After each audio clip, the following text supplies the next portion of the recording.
Hello everyone, in this video let us solve this question. So we have t raised to power t is equal to 66, and here we have to solve for the value of t. So t is your known we have to solve for.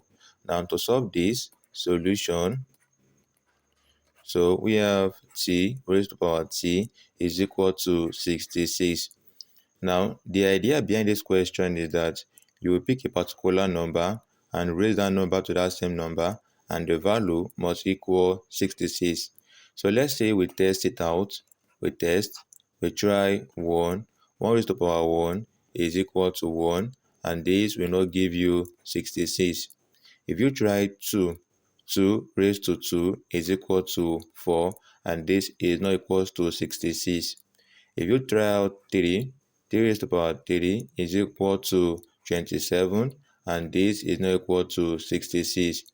If you continue by testing out 4, 4 raised to power 4 is equal to 256, and this is not equal to 66.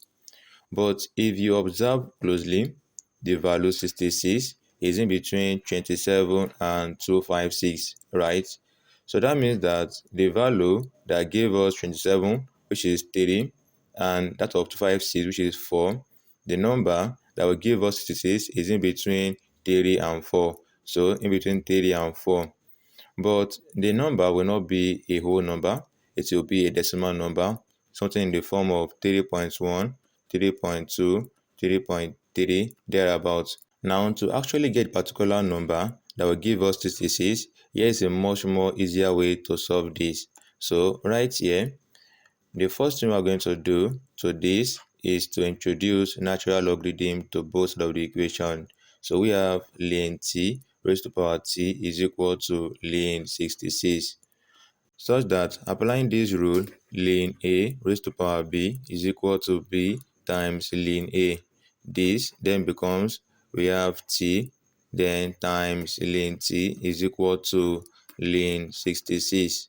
So at this junction, in order for us to solve this further, we are going to introduce a particular function that we call the Lambert W function. Okay, the Lambert W function. Now this function is that if you have an expression in this form, let's say you have a times e raised to power a, once you apply the Lambert W function to this expression w, what you will get as the value will equal a. Same thing also, if you have an expression a fish, right, times e raised to power a fish, once you apply the Lambert W function, you will get a fish. So we are going to manipulate this t times ln t to resemble this expression. And to do so, we are going to introduce a particular function, and the function is this. You see, if you have e raised to power ln a, this is equal to a. Why? Because if we cancel ln, a will stand alone.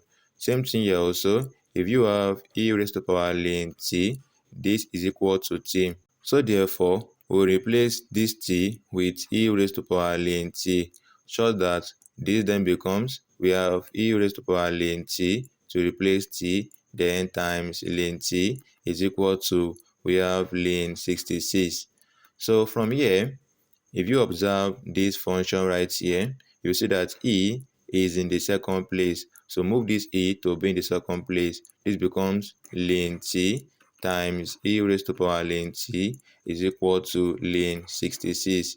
So we can then apply the Lambert W function to this. This then becomes w multiplied by ln t times e raised to power ln t is equal to w multiplied by ln 66. So from here, once you apply the Lambert W function to this, the value will be equal to ln t, which equals w times ln 66. To then solve for the value of t, we're going to remove ln from here, and to do so, introduce e to both sides of the equation. So e raised to power ln t is equal to e raised to power w times ln 66. From here, if we cancel ln, the value of t is equal to e raised to power w times ln 66. Just that with this, we have gotten the value of t. But then if you are confused, why is the value of t not in numerical form? Okay, just simply press in your calculator the value of t equals, press E. Now, sometimes you will not see W, but you will see product log, then multiply it by ln 66. If you do so, the value of t that you will get will be equal to 3.41295 in 5 decimal place. So this is the value of t, such that if you raise 3.41295 to 3.41295, you will get the value to approximately equal 66. So with this, we have gotten the value of t that will give us 66. So I hope you all enjoyed the video. Don't forget to like this video, subscribe to this channel. Thanks for watching. See you in the next video. Bye.